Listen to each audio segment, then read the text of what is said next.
Sana friends, may pahangin si Mayor. Ready na ang mga immortal clans, all eyes on the prize. Chinika ng Elder, magle-level up na into Saint ang ating 9-life Celestial Venerable. Nakaabang ang lahat, feeling blessed yarn na makita ang epic moment na ito. Sabi ni Lolo Elder, make some noise para kay Idol dahil magi-start na ang tribulation. Bumukas ang pinto, at ayan na si main character na may pasmir. Nakabuntot pa ang nga diyosa niyang harem. Grabe ang divine aura niya, flex na flex ang pagkaup. Plus, top tier empresses pa ang mga bitbit niya. Kaso may isang bitter sa gilid, feeling pabida raw itong si Idol sa harap ng lahat. May epal ding napasa na all, inggit sa swerte ni Koya na may 8 high level na jowa. Sinaway sila ng Elder. Shh! Minsan lang tayo makakita ng ascension. Kaya manood kayo.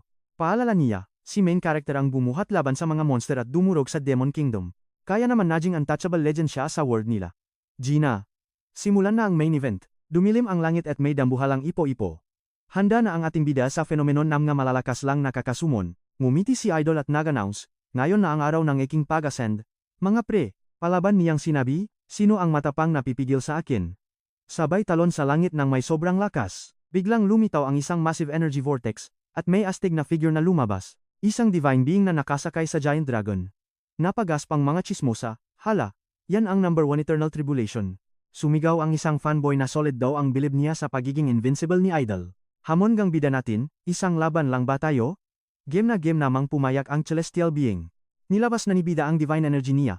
Gumamit naman ng energy artifact ang kalaban natin. Boom! Nakbanggaan ang powers nila, at nabulak sandali ang lahat sa sobrang lakas ng flash of light. Chill lang na nanonood ang mga empress. Bulong pa ng isa, tagal nating inantay ito, girls. Para maka-counter, gumamit ang time technique ang divine being at nag-spam ang multiple clones niya. Explain ng isang epal. Mga clones yan from different dimensions para i-hunt down si Idol. Napa-evil green ang isa sa mga empress. Ngumiti lang din si bida. Basic, expected ko na yan. Flex niya, kahit sang time period pa yan. Siya pa rin daw ang unbeatable boss. Ang yabang, sabi ng celestial being. Reveal niya, na-deads na daw niya lahat ng versions ni bida sa past. Shook ang ating bida sa isang napakalakas na hit. Sabi NG kalaban, malakas na si Luigi, pero tinamaan na siya NG daw. Nalito tuloy siya sino ang traidor. Bigla siyang natauhan. Boom, dun niya na-realize kung ano talaga ang nangyayari. Pagtingin niya sa ibaba, nalaman niya sino ang nga ahas. Nakangiting demonyo lang ang nga empress. Yung guna iyon, sa tsuktsakan lang na itatanim. Walang ibang pwedeng gumawa nun kundi ang nga jowa niya. Sabi ng divine being, tapos na ang boxing. Nakakawa daw ang na-experience na betrayal ng bida. Sabi ng isang ahas, takot daw sila. Tinanong pa niya kung naalala niya pa ba si Fang Wuki. Sabi ng isa, inisahan daw ni bida ang master niya kaya sila na ang tatapos sa kanya. Galit na galit si Idol, nakinig na lang ang bida habang sinasabihan siya nga ahas na mamatay na siya. Nakangiti pa ang empress na finally malaya na sila. Ganti ni Luye, naging mabuti ako sa inyo, mga walang utang na loob, habang may drama. Sinamantala ng celestial being ang moment at nagpakawala ng powerful attack, ang sinister stash strike. Boom, isang malaking pagsabok at tinamaan ang sulid ang ating bida. Nakanganga na lang ang ma-empress sa sobrang shook, no escape na. Sabi ni Idol, idadamay na niya lahat. Nagpanik ang isang traidor dahil magsi-self-destruct siya. Good game na. Na-realize ng mga empress na huli na ang lahat, wala nang kawala. Napabuntong hininga ang divine being. Bitin daw ang laban.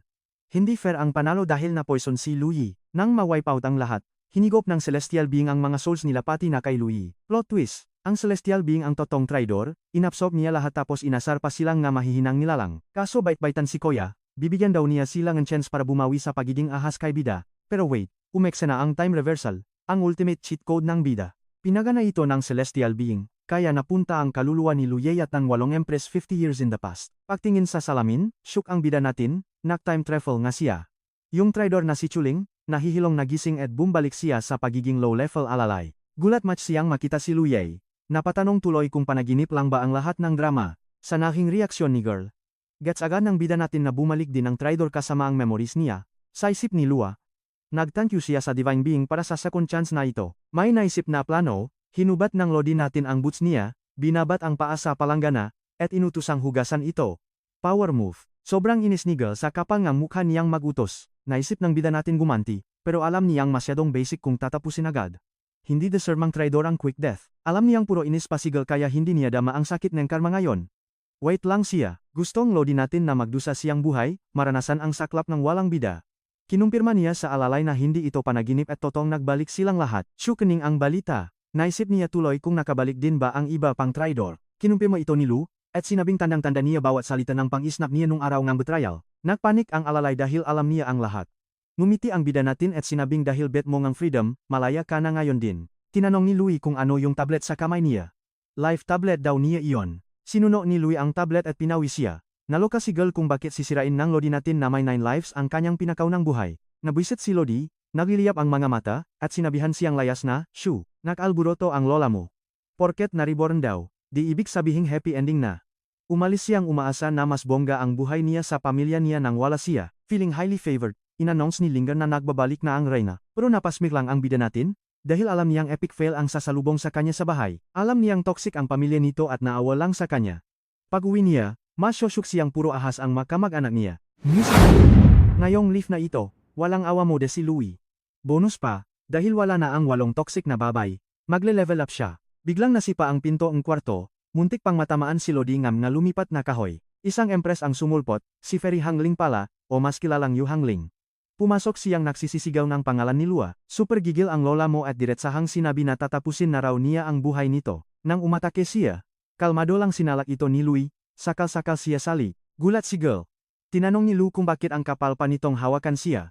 Nang maamoy niya ang pabango nito, namula si Hangling. Binalaan siya ni Lu, kapag hindi niya inayos yung sirang pinto, magiging malala pa sa nightmare ang abutin niyang parusa. Umarte si girl, sumigaw na kung hindi dahil sa kanya, kasama na sana niya si Fang Wuki ngayon. Napansin ni Lu na gusto lumandin niya pet niya, kaya sinabihan niya itong sumunod at, amuyin ang pet niya Fang na yan. Hinikpitan niya ang sakal hanggang sumuko si girl, sabay tapon sa lapag ng walang awa.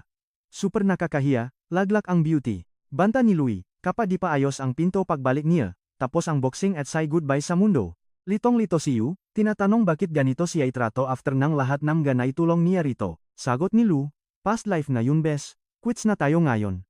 Sabay walkout si Lodi papunta sa isang aesthetic na garden. Doon, nakasalubong niya ang isang super gandang white hair na babay, si Bekin. Magalang siyang lumapit, tinawag itong master. Humarap si Kan ng seryoso, at tinanong kung bakit isa na lang ang natitirang life ang bida. Paliwanag ni Louie, pinagsama niya lahat ng 9 lives niya para mag-level up at mag-breakthrough. Sinabi ni Bokulan na ituring panaginip na lang ang nakaraan.